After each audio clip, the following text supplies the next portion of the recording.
सिंध के senior artist Nasrallah Baloch ऐं उन्हनि जा जेके स्टूडेंट आहिनि उन्हनि सां अॼु असां सोच टीवी ते असां ॻाल्हि ॿोल कंदासीं। संदसि जेके आर्ट्स वग़ैरह ठाहिनि था इन आर्ट्स मां फ़ाइदा कहिड़ा आहिनि, हिननि जो जेको मशहूरी आहे जेका हिननि जी प्राइज़ आहे रीसेल जेका मार्केट में थिए थी आर्ट एंड डिज़ाइनिंग जी, इन हवाले सां असां प्रोफेसर नसरुल्लाह बलोच सां असां ॻाल्हि ॿोल कंदासीं। संदसि उन्हनि जो छा चवणु आहे।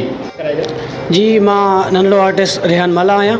जीअं त सर नसरुल्लाह बलोच साहब मुंहिंजो हिकु उस्तादु आहे ऐं हर वक़्तु मुंहिंजो जेको लाॻापो हूंदो आहे, जेको वास्तो हूंदो आहे कम जे हवाले खां ऐं हूअं बि मुंहिंजो उस्ताद सां तमामु घणो हिकु राब्तो ऐं लाॻापो रहियो आहे। ऐं जीअं त हीअ बहितरीनु हिकु पेंटिंग मुंहिंजो उस्ताद तख़लीक़ कई आहे जेका सचल सरमस्त जे बेत खे ज़ाहिर करे पई। जीअं त हीअ बेत सचल ॻाल्हि इश्क सची थी ॿिया सभु पंध जया, त इहो हिकु सचल सरमस्त असांजो अमन मोहबत ऐं सुकून जो पैगाम ॾिनो आहे। ऐं मोहबत जो पैगाम हिते सर असांजे उस्ताद हिकु झिरकिन में ऐं वण जी सूरत में ज़ाहिर कयो आहे। जी मां पंहिंजे हिनमहिल त स्केच आर्टिस्ट यानी फाइन आर्ट्स जेके स्केच ठाहींदा आहिनि मां उन ते कमु पुॼायो आहे, जंहिंजी सर नसरुल्लाह साहब खां मां रहनुमाई वरिती आहे।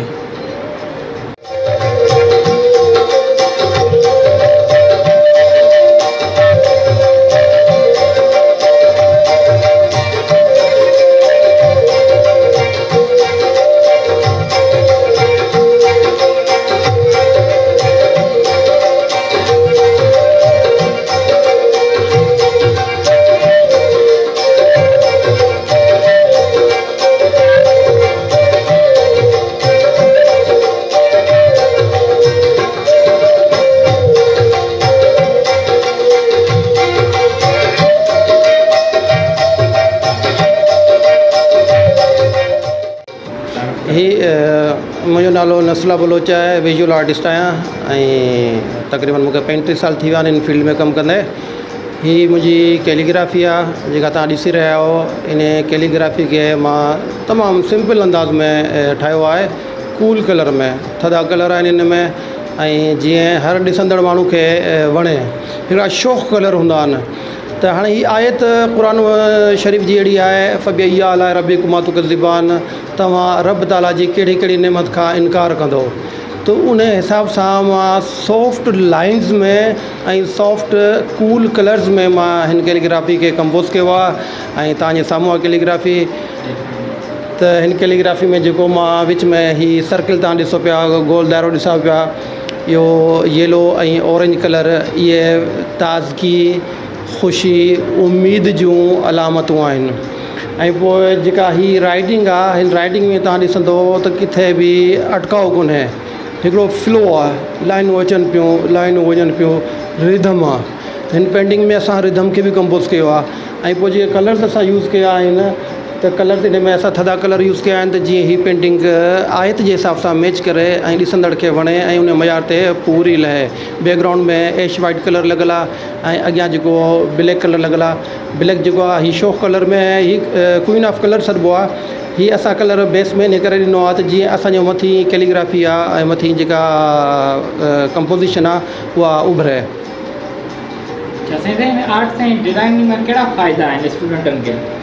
साईं कमर्शियल फील्ड आहे, जीअं डॉक्टर MBBS कनि था, BDS कनि था, या ॿिया जेके टेक्निकल सॉफ्टवेयर इंजीनियरिंग थी वई, हार्डवेयर इंजीनियरिंग वग़ैरह। त हीअ बि हिकिड़ी अहिड़ी फ़नून लतीफ़ा जी फील्ड आहे ऐं हिन फील्ड में बि वॾो स्कोप आहे दुनियावी लेवल ते ॾिठो वञे।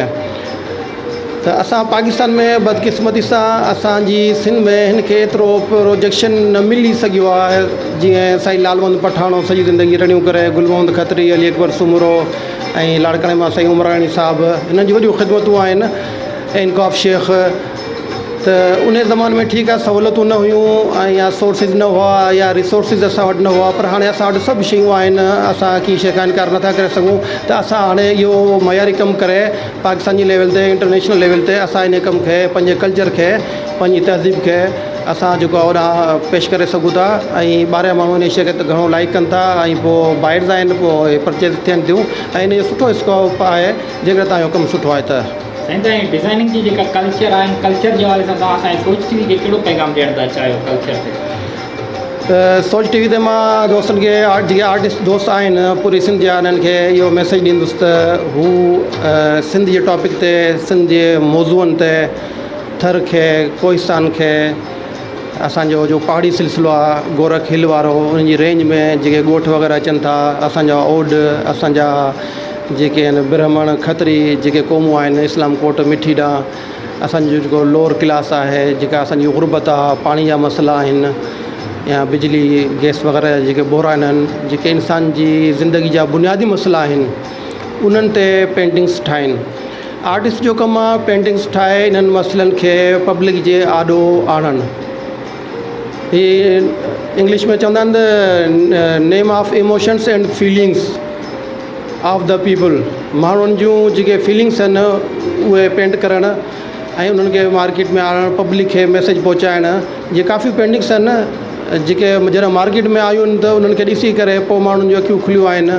जीअं बोर्ड में सैलाब आयो हो असां वटि 2009 में या 8 में डेट बहरहाल, त जीअं डेट ते सैलाब आयो त उन में हिकिड़ो सिंधी टोपी वारो मर्द हो जीअं ॿिन्ही कच्छनि में ॿार हुआ, कीअं फोटोग्राफर उहा तस्वीर कढी, उहा वर्ल्ड लेवल ते उनजी पिक्चर उहा मशहूरु थी। उन में हिकिड़ी तड़प हुई, हिकिड़ी उन में अपील हुई ऐं उन में हिकिड़ी गुरबत झलके पई।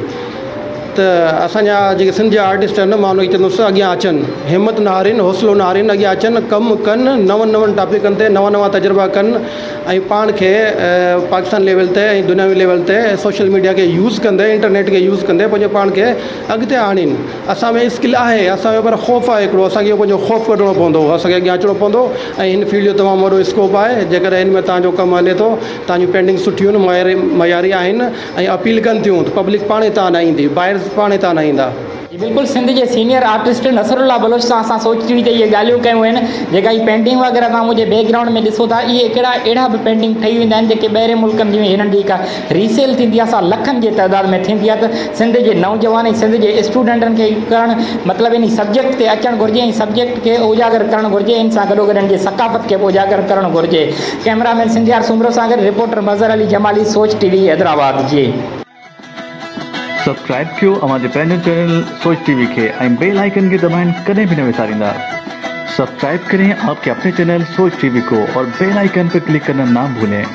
Don't forget to subscribe our channel Soch TV and press the bell icon.